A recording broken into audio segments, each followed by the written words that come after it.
വെറും 18 ദിവസങ്ങൾ കൊണ്ട് 207 കോടി രൂപയ്ക്ക് മുകളിൽ കളക്ഷൻ നേടി മുന്നേറുകയാണ് വാഴ 2. ഈ സിനിമയെ സംബന്ധിച്ച് കേരള ബോക്സ് ഓഫീസിലാണ് സിനിമയുടെ പകുതിയിലധികവും ഇതുവരെ കളക്ട് ചെയ്തിട്ടുള്ളത്.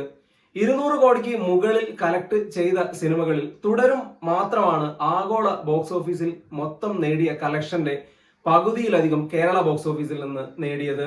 മഞ്ഞുമൽ ബോയ്സ് ആണെങ്കിലും ലോകയാണെങ്കിലും എമ്പുരാൻ ആണെങ്കിലും ഒക്കെ കേരള ബോക്സ് ഓഫീസിനേക്കാൾ കൂടുതൽ റെസ്റ്റ് ഓഫ് ഇന്ത്യ മാർക്കറ്റിൽ നിന്നും ഓവർസീസിൽ നിന്നുമായിട്ടാണ് നേടിയിട്ടുള്ളത്.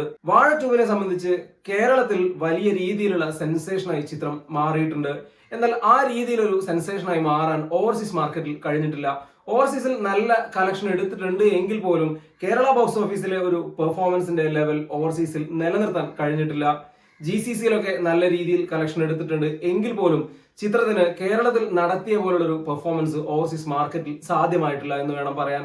അതുപോലെയാണ് റെസ്റ്റ് ഓഫ് ഇന്ത്യ മാർക്കറ്റിൽ കേരള ബോക്സ് ഓഫീസിൽ നടത്തിയ വലിയ കുതിപ്പ് വെച്ച് നോക്കുമ്പോൾ റെസ്റ്റ് ഓഫ് ഇന്ത്യ മാർക്കറ്റിൽ ശരാശരി പ്രകടനം മാത്രമാണ് വാഴ 2 നടത്തിയിരിക്കുന്നത്. ഏതാണ്ട് 13 കോടിയോളം മാത്രമാണ് വാഴ 2വിന് റെസ്റ്റ് ഓഫ് ഇന്ത്യ മാർക്കറ്റിൽ നിന്ന് നേടാൻ കഴിഞ്ഞത്. അതായത് കേരള ബോക്സ് ഓഫീസിൽ നിന്ന് നേടിയതിന്റെ ഏതാണ്ട് 10-11% മാത്രം. ലോകയുടെ കാര്യം എടുത്താലും അതുപോലെ എമ്പുരാൻ എടുത്താലും മഞ്ഞുമൽ എടുത്താലും ഒക്കെ ഇതിനേക്കാൾ എത്രയോ ബെറ്റർ ആയിട്ടുള്ള പെർഫോമൻസ് ആണ്. തുടരും പോലും റെസ്റ്റ് ഓഫ് ഇന്ത്യ മാർക്കറ്റിൽ 20 കോടിക്ക് മുകളിൽ കളക്ഷൻ നേടിയിരുന്നു. കേരള ബോക്സ് ഓഫീസിൽ നടത്തിയ പോലെ ഒരു sensational run rest of India മാർക്കറ്റിലും ഓവർസീസ് മാർക്കറ്റിലും വാഴയ്ക്ക് സാധിച്ചിരുന്നുവെങ്കിൽ 300 കോടിക്ക് മുകളിൽ കളക്ട് ചെയ്യുന്ന രണ്ടാമത്തെ ചിത്രമായി വാഴ 2 മാറിയേനെ.